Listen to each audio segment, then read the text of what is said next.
My name is Michelle Kephart, and I serve as the president of the National Organization of Nurses with Disabilities. I am delighted to be with you today. So before we dive in, there are a few housekeeping items for everyone to be aware of. First, this meeting is being recorded for those who are not able to attend in person today. Closed captioning and sign language are being provided. We will be answering questions at specific points throughout the meeting.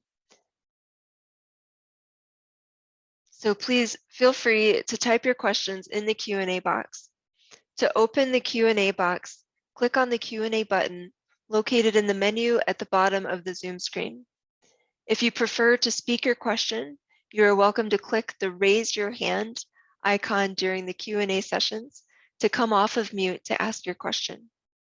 The Raise Your Hand icon is also located in that menu at the bottom of the Zoom screen. If you called in by phone, you can raise your hand by pressing *9. You are welcome to use the chat, but please do not submit questions in the chat as we will not be monitoring it for questions as closely as we are monitoring the Q&A.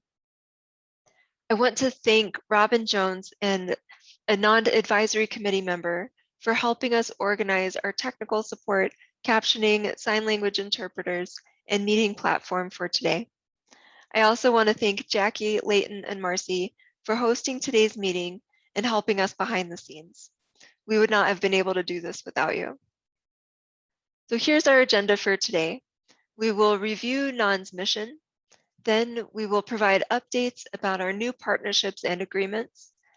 After that, we will hear the Treasurer's report, followed by the part we're all looking forward to, our keynote speaker, Andres Gallegos. Afterwards, we will cover our new and old business and finish with some closing remarks.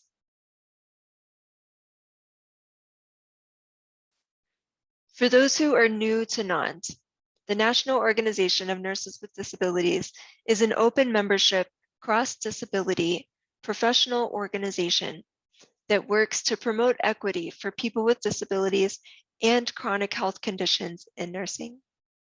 Our mission is achieved through education and advocacy by promoting best practices in education and employment, providing resources via our website to individuals, employers, disability service providers, and educational and healthcare institutions, influencing the provision of culturally responsive nursing practice through publications, presentations, and outreach, advocating on policy that impacts nurses with disabilities, our patients, children, families, and older adults within the disability community, and creating systemic improvements and change through partnerships and our work with the National Disability Leadership Alliance. Some notable facts about NOND. NOND does not have any paid staff. NOND directors assume the leadership, operational, and programmatic responsibilities for the organization. NOND bylaws require 60% of the NOND board of directors to be people with disabilities, where the majority are nurses with disabilities.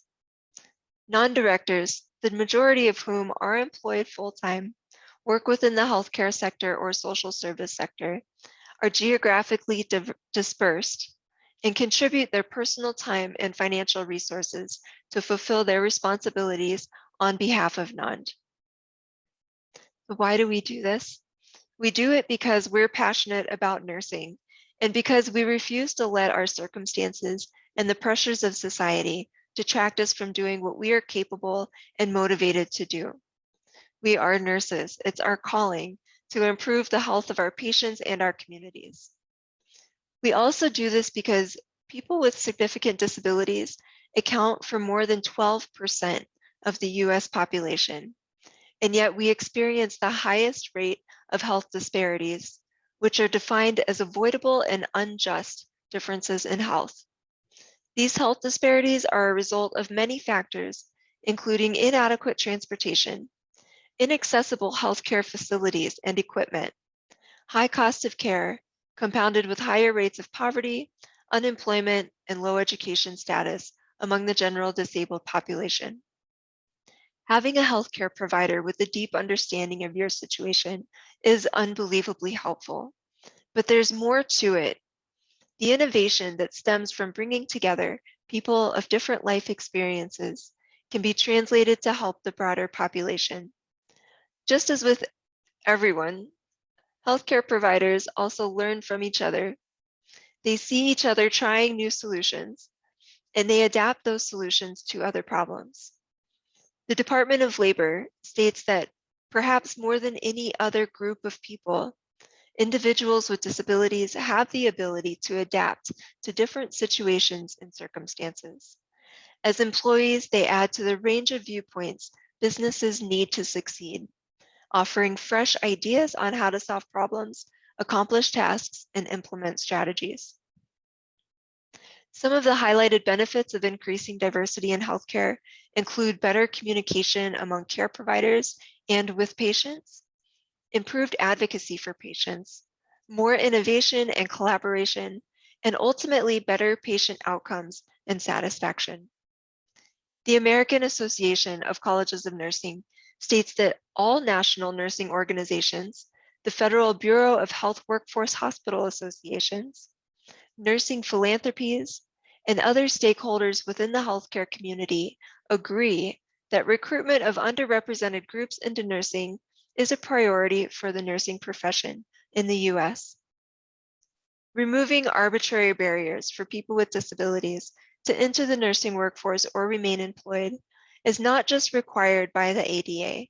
It is essential to improving the state of healthcare for our nation and worldwide. This is why we do what we do. NOND continues to work hard to achieve our mission, and I would like to share a few of our recent highlights. First, we developed a couple of new partnerships that we are very excited about and grateful for. The first is with the DAISY Foundation, of which NOND has joined the DAISY community of supportive associations with the goal of bringing awareness and recognition to nurses with disabilities around the world, providing extraordinary care and compassion. We also entered a partnership with Chamberlain University, who agreed to offer a generous tuition discount for the members of NOND. We continue our work with the National Disability Leadership Alliance, with whom we've been a steering committee member since 2014. Over the past year, NOND was promoted in numerous publications, including New Mobility, Scrubs, and Forbes magazines. And perhaps the biggest recent accomplishment, one that was years in the making, was the development of the American Heart Association Advisor Basic Life Support Card. A question that has been with NOND since its founding in 2003 was, how can a person who is unable to perform CPR become or remain a nurse? A few years ago, NOND reached out to the American Heart Association National Center to collaborate on this question. 1 year ago this month, the Advisor BLS program was launched. The new CPR certification broke down a huge barrier to employment and education for nurses and potential nursing students who are not physically able to perform the motor skills of CPR.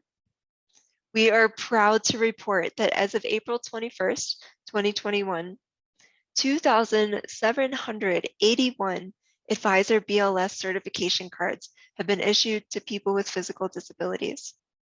And I'd like to recognize Dr. Don Dubsky, Dr. Bridget Jenkins, our NOND secretary, Sheila Levings, a NOND board member, and Karen McCullough, a founding member and immediate past president of NOND, for their leadership and work with the American Heart Association. Anyone interested in obtaining an Advisor BLS card can visit the American Association website at cpr.heart.org. Next up, I will turn this over to Parul Arora, the Treasurer for NONDS, to provide the Treasurer's report.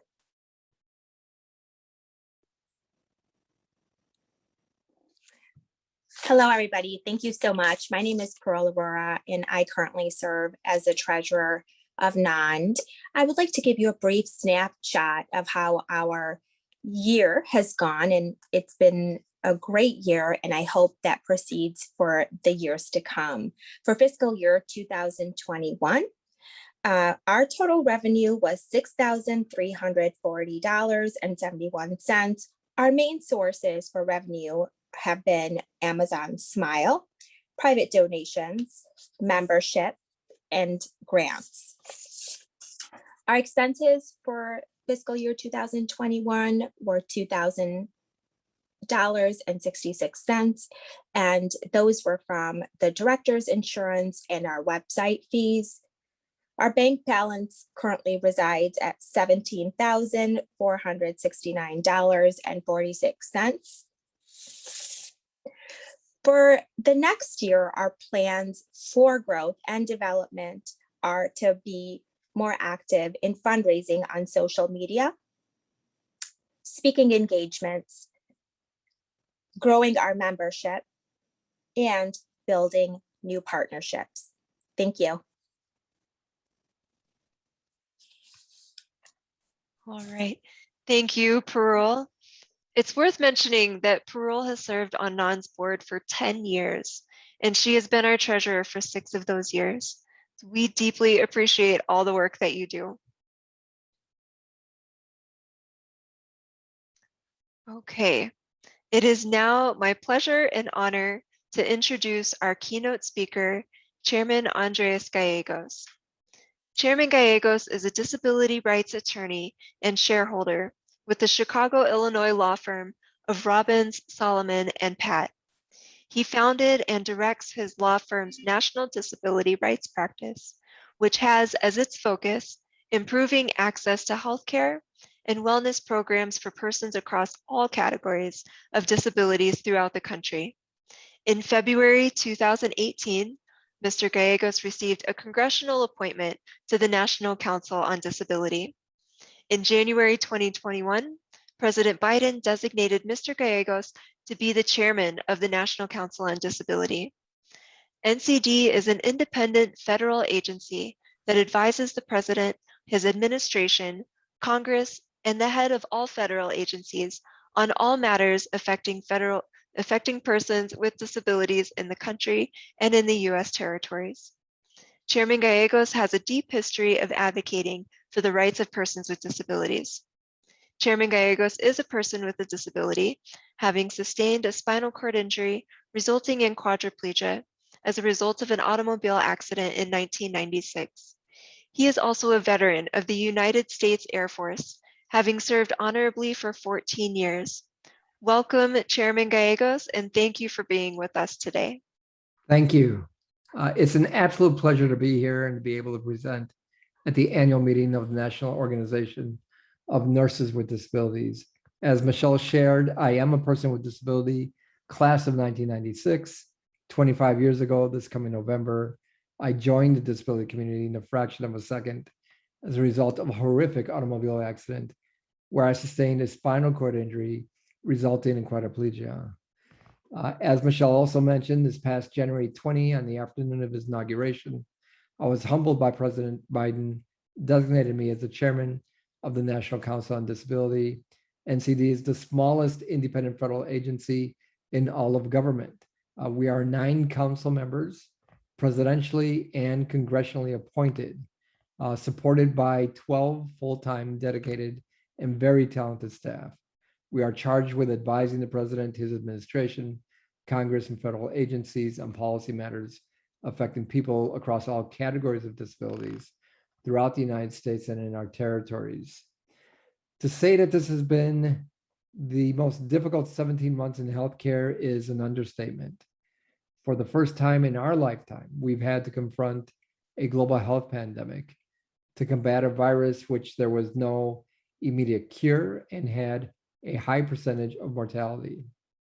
As of yesterday, authorities in 220 countries and territories have reported over 196 million COVID-19 cases and over 4.1 million deaths since the first case was reported in China to the World Health Organization in December 2019. Here in the United States, according to Johns Hopkins University Center for Systems Science and Engineering, as of yesterday, there were over 34.7 million reported cases, resulting in just over 612,000 deaths. We lead the world in reported cases and reported deaths. Hidden within those numbers is the number of deaths of people with disabilities. In the United States in general, people with disabilities were and are absent in virtually all public health surveillance, and disability status is not recorded in standard death certificates. We know, however, that people with intellectual and developmental disabilities suffer the greatest among us from the COVID-19 virus. People with IDD have a higher prevalence of specific comorbidities. Comorbidities such as hypertension, heart disease, respiratory disease, and diabetes, which are identified as risk factors for contracting the virus, higher risk for hospitalization once the virus is contracted, and with a greater risk of dying from the virus. Also hidden within those numbers, not just in the United States, but worldwide, is the number of nurses that were required to provide care and compassion to each person hospitalized with the virus and who provided care and comfort and support for each patient who died as a result of the virus. The pandemic exposed nurses to conditions that threatened their health, well-being, and ability to work. While upon entrance into the nursing profession, nurses take the Nightingale Pledge, which among other vows requires a vow to devote themselves to the welfare of those committed to their care. Except during global conflict, never before has that vow been tested on such a massive scale. Nurses had to confront overcrowded hospitals, countless deaths, the lack of personal protective equipment to secure their own safety and well-being. Many nurses fell sick themselves and were pushed to their limits. Years from now, we will come to realize the true effect this pandemic has had on nurses. The pressure of caring for highly infectious patients with dire needs, the exposure to the number of deaths, and how that has impacted their physical and mental well-being. I thank you for your commitment, selflessness, sacrifice, and professionalism during these most difficult times. Leading up to the pandemic and existing in the background were tragic events of racial injustice that required our country to come to grip with generations of inequity rooted in racism and bias, financial poverty, socioeconomic status, and ableism, all of which contributed to diminished resiliency of persons of color and the poor and persons with disabilities in their ability to avoid contracting the virus, prevent severe outcomes once contracted, and diminishing the risk of death as a result of the virus. As the number of cases skyrocketed throughout the country, people with disabilities had to combat not only the COVID-19 virus, but an insidious virus that has been in existence for decades among healthcare professionals, another virus for which there is no vaccine or immediate cure. While we are starting to get ahead of the pandemic, although it is far from being completely over, we as a country must come to reckon with that other virus, which is a great contributor to the significant health disparities between people with disabilities and our non-disabled counterparts. The pandemic has unmasked the most extreme and deadly form of state-sanctioned ableism. Ableism manifested in discriminatory crisis standards of care, manifested in discriminatory rationing policies, standards and policies that in many instances categorically define people with disabilities as people whose lives are not worth treating, that categorically define who lives and who will die as a result of the virus. A pandemic that has given license to many healthcare professionals to publicly express explicit bias against people with disabilities. In March 2020, the National Council on Disability wrote to the Department of Health and Human Services, Office of Civil Rights, requesting that it issue immediate directives to healthcare institutions throughout the country. In March and April 2020, disability rights advocacy groups and persons with disabilities filed complaints with Health and Human Services, Office of Civil Rights, alleging that guidelines put forth by Alabama, Kansas, New York, Pennsylvania, Tennessee, Utah, and Washington illegally discriminated against people with disabilities. As reported for the Center for Public Integrity in April 2020, 25 states had policies that also had similar provisions. The crux of the complaints by disability rights advocates were policies that based triage decisions on quality of life judgments or exclude patients with specific conditions are discriminatory. For instance, Alabama's now rescinded guidelines called for hospitals to withhold ventilators from patients with severe or profound mental retardation. Their words. Utah's guidelines recommended excluding patients with advanced neuromuscular diseases requiring assistance with activities of daily living. In Pennsylvania, the Department of Health issued guidelines that used criteria to automatically deprioritize us based on pre-existing conditions that are disabilities. In response, on March 28, 2020, the Office of Civil Rights issued a bulletin reminding healthcare providers of the application of federal disability rights laws during the pandemic. The bulletin reaffirmed the non-discrimination mandates in Section 504 of the Rehabilitation Act of 1973 and Section 1557 of the Affordable Care Act. Those are the non-discrimination laws for which the Office of Civil Rights has jurisdictional responsibility, in addition to other civil rights laws that they remain in effect during the pandemic. In addition, the bulletin stated persons with disabilities should not be denied medical care on the basis of stereotypes, assessments of quality of life, or judgments about a person's relative worth based on the presence or absence of disabilities or age. Decisions by covered entities concerning whether an individual is a candidate for treatment should be based on an individualized assessment of the patient based on the best available objective medical evidence. Following suit the very next day, after the Office of Civil Rights issued its bulletin, the Department of Justice Civil Rights Division issued its own statement similar in nature. Think about that for a moment. In the time of an emergent national healthcare crisis, the federal government was compelled to remind healthcare providers they cannot discriminate against people with disabilities. While both the Office of Civil Rights and Department of Justice statements resulted in adjustments to states' crisis standards of care and rationing policies, the admonishment did not filter down to individual providers.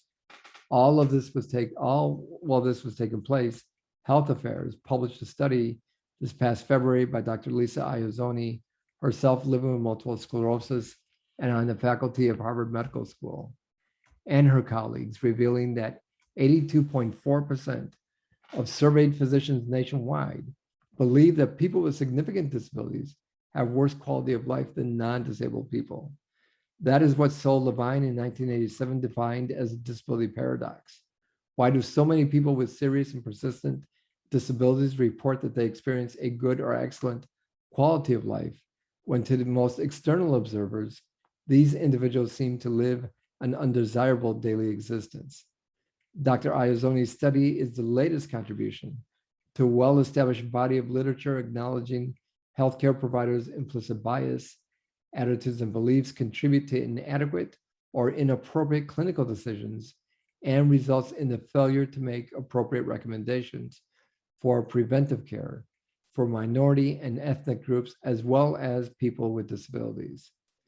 Dr. Iuzzoni's and her colleagues' findings are shocking but not surprising, especially for those of us living with the effects of a disability and those of us who have dedicated our lives to care for people with disabilities. For decades, millions of people with significant disabilities and those who love them have fought individual battles with physicians, with hospitals, with healthcare systems, and health insurers to receive basic medical services, to receive thorough examinations, to receive life-sustaining treatment and medical equipment and supplies necessary, all necessary to live independently.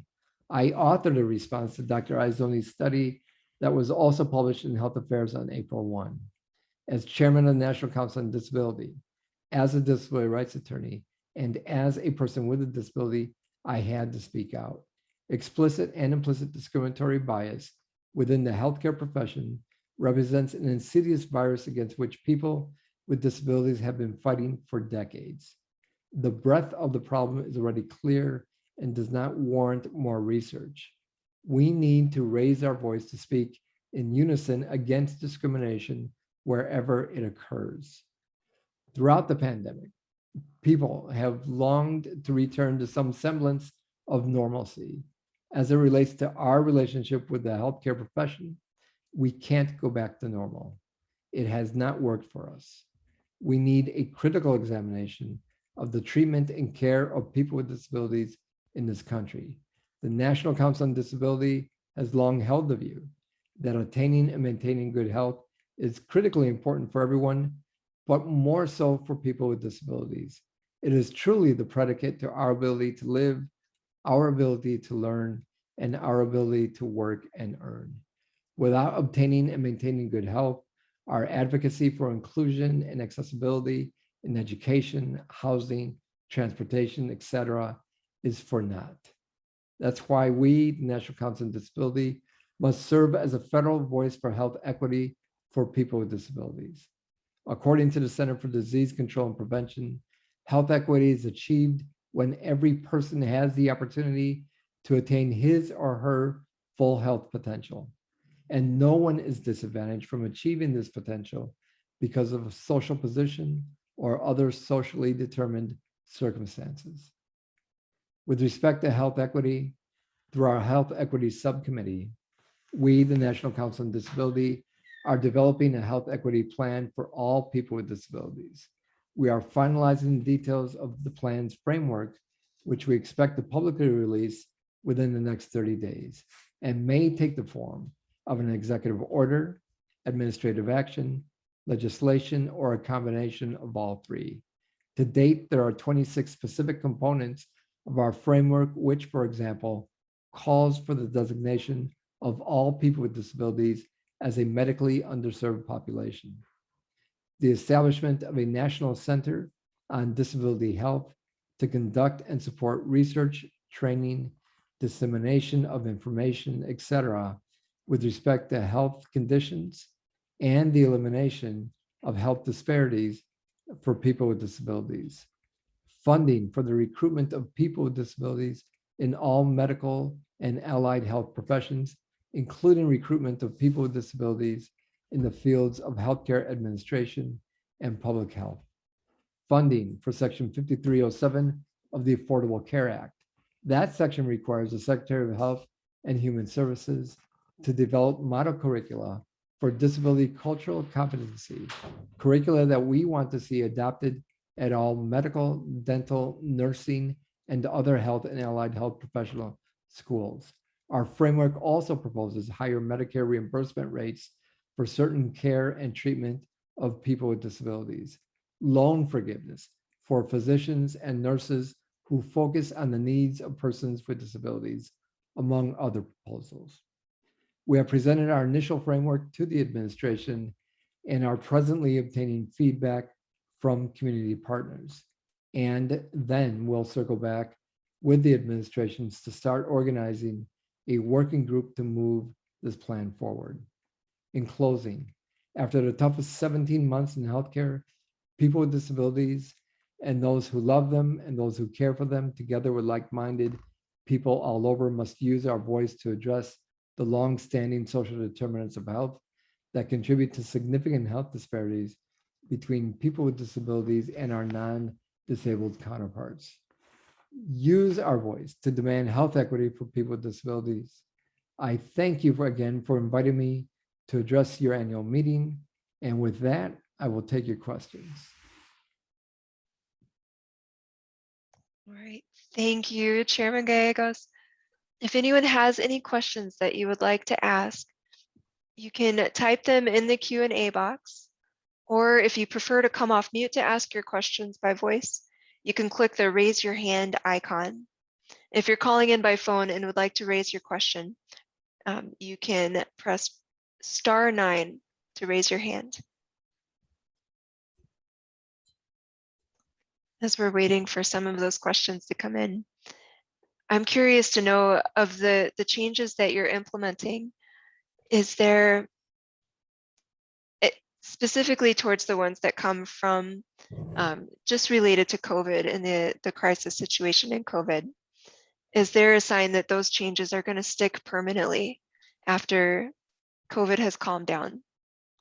So Michelle, we think that we have the right federal partners to ensure that this is going to be long lasting, whatever implementations are agreed to. I should share with you also that the National Council on Disability is finalizing a COVID-19 report with significant recommendations where we've looked at how COVID-19 has affected people with disabilities in all aspects of their lives, from housing insecurity, from food insecurity, from employment insecurity, access to technology during the pandemic, et cetera. So that report is going to be released in October. We're making the final edits right now, but it does make specific recommendations to Congress and a number of federal agencies to enhance the lives and safety and well-being of people with disabilities for the next pandemic. We don't think that this is in isolation, as many people also predict that this is just the first of many healthcare emergencies that we're going to have to confront. Great, thank you. We do have a question from Karen McCullough. She states, please talk about OFCCP, employment of people with disabilities, goals that federal contractors work toward including 7% people with disabilities in their workforce. So Karen, thank you for that question. So that's an aspirational goal, correct? It's not a mandate, but all federal employers are asked to try to achieve that goal. The federal government prides itself on being a model employer for people with disabilities, but it's fallen far short of the 7%. What seems to be lost, particularly within healthcare, is that healthcare providers, hospitals, healthcare systems that receive federal financial assistance are subject to those requirements as well. And so we want to push hospitals and healthcare systems to employ a greater number of people with disabilities, not just in nursing or physicians and support staff, but we need to see a presence of people with disabilities in the C-suites and on board of directors of hospitals and healthcare systems, because that's where decisions are being made. And we seem to be reacting to policies that hospitals and healthcare systems adopt and implement. But if we're in a position where we have a seat at the table, not as just community partners, but as a true partner contributing to the development of those policies and procedures, then we think that we could advance the issues of addressing the needs of people with disabilities. So again, the 7% is just an aspirational goal, and we definitely have to do better in that regard.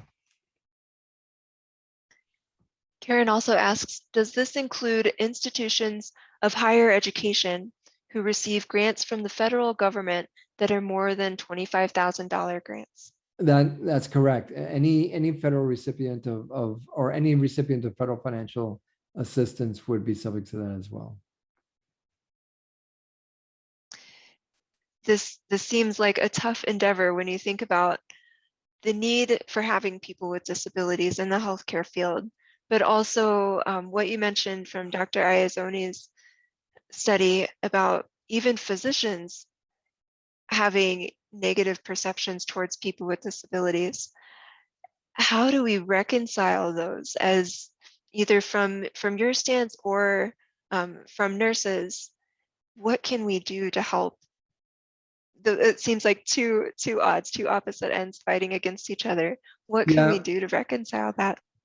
So that's a great question, Michelle. And I think, as I mentioned, immediately use your voice, and when you see that occur, raise it. There was a case in last June. Mr. Michael Hickson in Austin, Texas, is a gentleman who had significant disabilities. He had an anoxic brain injury, spinal cord injury, and cortical blindness as a result of an acute heart attack that he suffered 3 years prior.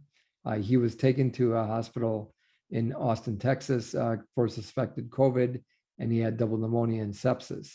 All conditions, by the way, for which he was successfully treated 3 months prior at that same hospital. But on this particular visit, upon his arrival to the emergency room, they started making preparations to render him DNR, do not resuscitate, and to transfer him to hospice. What in a conversation that his wife had with a physician that she legally recorded, the physician was recommending that they withdraw all life-sustaining treatment. And when she pressed him why, he blatantly stated, because he can't walk and he can't talk and he has a very low quality of life. And so that resulted then in Mr. Hickson being transferred to hospice, where all life-sustaining treatment was withheld, including artificial nutrition and hydration. And he died 6 days later. I'm representing the family in the lawsuit against those healthcare providers, but in that particular instance, in that particular case, nurses were questioning the doctor's decisions, determining whether or not he had a quality of life and what the level of his quality of life was, urging them to listen to the wife in this particular instance. They could have been more forceful in their conversation. They could have asked for an ethics consult, but that wasn't done. So, you know, nurses and their role in speaking out and protecting patients, I think, needs to be stressed even greater. So, Michelle, that's a long way of getting to the answer. I think nurses need to be more forceful in speaking out against discrimination when they see it. Yeah, it is an important responsibility that we have to do that. And we have to get to a point where it's okay for the healthcare workforce to disclose that they themselves have a disability, and that is not viewed as a stigma, it's not viewed as a negative, but that's something that's welcoming and non-threatening to the healthcare environment. Parul Aurora asks, in reference to Karen's question, do you see this ever becoming a mandate for the 7% of the workforce to be people with disabilities? If it's aspirational, institutions will not be accountable. That's a great question. That's something that we're currently having discussions with the administration on. I'm not sure what the appetite is right now to make it mandatory. But I agree with you. As long as it's aspirational, there's really no accountability there. So I'm honestly, I'm just not quite sure whether or not we'll ever be able to get that as a requirement, a formal requirement, as opposed to simply an aspirational goal. Okay, any other questions out there? All right. Well, this has been remarkable. Such great information for all of us to know, and it's encouraging in some ways to know that COVID has brought around, or at least pushed a little bit quicker, some of these changes that we needed to have happen, even though it's also, you know, been devastating in so many ways. But either way, it sounds like there's hope for the future. We're moving in a good direction, and all of us need to just keep doing what we can do, fighting the fight in our own ways to keep this moving forward. So not seeing any other questions, we'll just say thank you so much. We greatly appreciate the time you've spent with us today. I can't thank you enough. You're Michelle, welcome thank you again for having me. Of course, of course. You're welcome to stay as long as you like, but we know you have other commitments to attend to today. Great.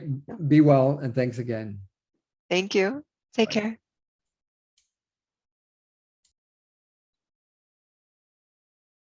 Okay.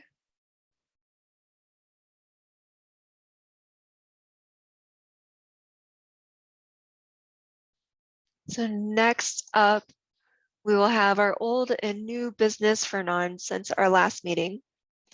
First, we are in the process of redeveloping our membership system and benefits. In the coming months, members will see an updated joining and renewal system. New members will have a more streamlined experience when joining NOND. For those who are already members, we will ensure that you have a seamless transition to the new system, which you probably won't even notice until your annual membership is approaching the time for renewal. We are also striving to build our membership benefits. So as mentioned earlier, we recently entered a partnership with Chamberlain University to offer the members of NOND a 15% tuition discount. All current and new members of NOND are eligible for this discount. We have initiated conversations with other schools to offer similar tuition discounts and scholarships to help people with disabilities begin or further their nursing education. And that's not the only thing we want to provide. There are endless possibilities for membership benefits. This is where we really want to hear from you. So please let us know what benefits you would like. You can tell us either in the chat or by sending an email to non2003@gmail.com. We delivered presentations in the month of July. Parul Arora, NOND's treasurer, and Robin Jones, a NOND advisory committee member, co-presented at Northwestern Memorial Hospital in Chicago on July 27. Their presentation was delivered at Northwestern's Nursing Grand Rounds and discussed what is possible and the ADA.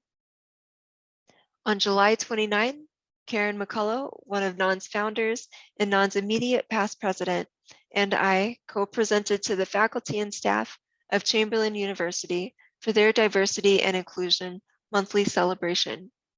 Our presentation covered the history of NOND, faculty perceptions, and NOND's work with nursing students with disabilities over the past 18 years. Another big change that happened this year was the reorganization of the NOND board. The reorganization opened up a path by which individuals can volunteer with NOND on focused projects without taking on the full commitment of becoming a board member. Of course, we always welcome board member applications as well. If you have a particular area of expertise, or if you would like to help wherever is needed, we would love to have you. As mentioned earlier, NOND's board is all volunteer with no paid staff, and many of us work full-time jobs outside of NOND. There is never a shortage of projects or tasks with which we could use your help. If you're interested, you can again let us know either in the chat or by sending an email to non2003@gmail.com. At this point, I'd like to pause for a moment to address any questions from our audience. If you have a question, please type it in the Q&A box. Again, if you prefer to come off mute to ask your question, you can click the raise your hand icon. Or if you're calling into the meeting by phone, please press *9 to raise your hand. I'll give everyone a minute to get those questions together and type them in the Q&A.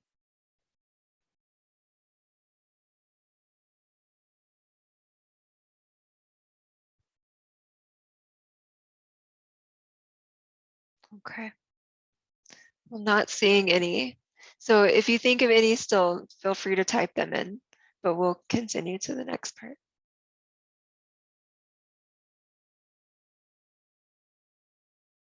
Okay. As we close for today, I would like to leave you with a final thought. Dr. Ernesto Ciroli stated that the future of every community lies in capturing the passion, imagination, and resources of its people. The future of NOND lies in our community, all nurses and nursing students with disabilities and chronic health conditions, everyone that supports our mission, and everyone here today. Not just anyone can become a nurse. It's a tough profession for anyone to enter, but for someone with a disability, you have to be passionate about nursing. Not only must you be able to imagine how you can possibly be a nurse when there are few or no role models in your particular situation, but you must also be able to share that vision with those around you, those people who hold the keys to your future, who have the ability to hire or fire or to deny your admission into school.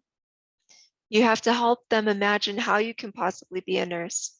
And you have to be able to recognize and make good use of the resources you have, whether they're your emotional and mental resources, social supports, advocates, or anything else you have. One of the best resources we have is this community, our community. There are nurses with disabilities and chronic health conditions all across the world. I think it's easy for some of us to believe that we are the only ones who have experienced our particular challenges. But the truth is that there are nurses out there similar to you. One of our challenges is in connecting those nurses. The nursing profession cannot afford to lose good nurses to disability or chronic health conditions. It's important for us to normalize what we do so that more people who become disabled later on know that they don't have to quit their jobs. We have so much to offer the nursing profession and our patients through our experience, knowledge, and expertise. One of my goals for the future of NOND is to build this sense of community so that we can learn from each other. As stated earlier, there is so much that our able-bodied colleagues can learn from us. There's also so much that we can learn from each other. Many of us have had to develop our own tools and our own methods to perform the tasks necessary for our jobs. We don't all have to recreate the wheel. We can work together, learn from each other, and draw strength from the support of each other. One amazing example of this is the collection of videos NOND's Director of Education, Lainey Quinn, has created to demonstrate how she performs nursing tasks with her disability. In the coming year, I hope to find ways to connect our members to each other so that we can learn from and support each other, celebrate each other, and achieve and succeed together. And I look forward to being there with all of you. There are a few things coming in here. Candace asks, has NOND written or spoken to the situation with Becca Myers' discrimination at the Paralympics? And to answer the question, no, we haven't. That should be something that we'll take to our next meeting to discuss if we should put a statement out, or if there's something else that we can do to make a statement or influence that situation in some way. Thank you for asking that. I don't see any other questions. Okay. In that case, we'll move on. The 2021 annual meeting of the National Organizations of Nurses with Disabilities is adjourned. Thank you again for being with us today, and I hope you all have a wonderful Friday. I'll turn it back over to Marcy to close us out. At this time, you can exit the meeting by clicking on the leave icon in the lower right-hand corner or by closing out your browser. Thank you.